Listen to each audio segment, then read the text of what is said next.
Welcome back.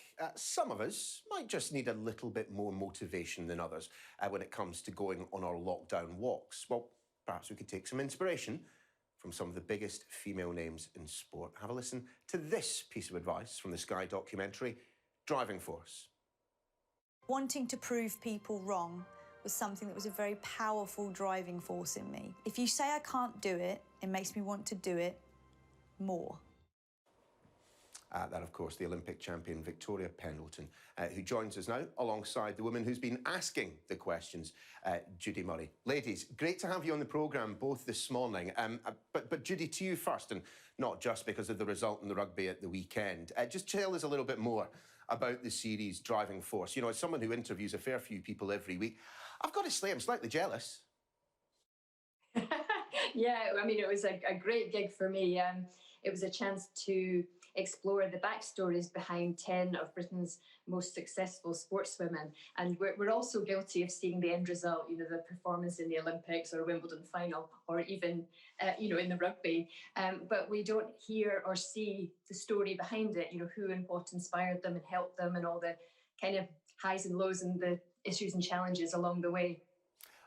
Victoria, how did it feel to be the interviewee in a situation such as this? I mean, you've been asked, I'm sure, countless times over your career, who's responsible for it? But to sit down in front of someone like Judy, who knows, you know, plenty about the world of professional sports, and to go through it, I mean, did it force you to dig a little bit deeper, perhaps, into the past?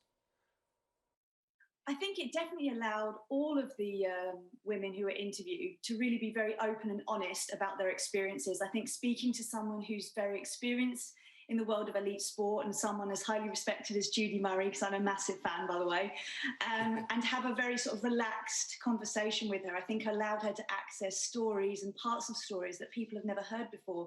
Things that would probably allow you to understand an athlete's kind of challenges a little bit deeper, and I think was very inspirational. I thoroughly enjoyed watching the series. So many wonderful women got on board.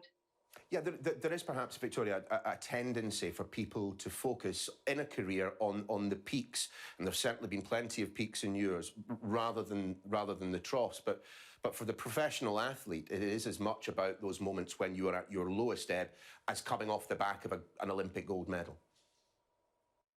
I 100% agree with what you've just said. I think there is a lot of things that happen in athletes' lives that are never easy, and I think that's what makes them stronger. And I think if you turn away at the first hurdle, then it's not for you. If you're someone who thinks, well, I'm going to pick myself up, I'm going to keep going, I'm going to keep pushing over every obstacle that comes my way, and having that fighting instinct and that drive behind what you do is really important when you want to reach the very top. It's never easy, and don't believe it is. And I think if you've ever had something get in your way as an athlete, don't let it stop you, I think is really key to that sort of story being told. I mean, Judy, of course, your position in all of this is an interesting one. Of course, I'm a bloke asking to women about, professionals in the world of sport about sport. And I certainly don't have a professional bone in my body, when it comes to sport at the very least. But you can reflect on both the experiences of women and indeed of men at the very top rank of professional sports. How do they compare? Are there points of significant divergence between the experiences of men and women working in elite sports? I think the challenges are probably very similar in terms of where you're trying to get to, and the importance of somebody recognising the talent, somebody creating the opportunities for you, and then being able to bring a great attitude every day to training, to work incredibly hard. And as Vic said, so much of Driving Force is about sharing the stories, and the life lessons that come from that is why we've had so much great feedback from not just sports fans, but from teachers and parents saying, thanks for sharing, and all this resilience, dealing with adversity, all of these things that are part of life are so powerful to put in front of young people in particular. But I think that one of the things that I certainly found when I was the captain of the British women's tennis team was how much harder you have to work to make things happen on the women's side of the game, simply because we are playing catch-up, male-dominated domain of sport. But, we're in a great position now. There's a lot of momentum. It's been set back a little by COVID, but Driving Force is helping with that, because it's putting women's sport to the forefront through the series. Victoria, I mean, there can't be a person in the United Kingdom, be they the Queen or you know, anyone else in the population that hasn't been affected by COVID-19 in some form or another, be it the lockdown, not being able to see friends and families. What are the lessons that you've been able to take from your professional career and bring to bear on you know, what you've been experiencing, you and your family and friends?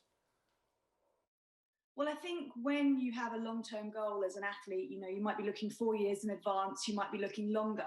And also, you know that it's quite uncertain. You don't really know what's going to happen. You could get an injury, you could get an illness. And I think being used to kind of focusing on what you're doing each day and giving it your very best in terms of your mindset and how you approach it, and trying to look on the positives and knowing that there is an end. You know, there is a point that will come to the end, and you just have to keep pushing through it. And I think athletes in particular are quite resilient because they have to keep going, keep pushing, keep training. There's no excuses or, you know, there's no shortcuts. And I think that definitely helps deal with, you know, challenging situations as this. And I think one of the biggest things I've been thinking about a lot is to take the positives from every situation. We can dwell on the negatives, but there's not much we can do about it. You can only do what you can do, which is what my mum used to tell me when I was racing. It's exactly the same concept. Very much looking forward to seeing your chat later on today. For my part, thanks very much for joining me on the programme. Really appreciate it. Thank you.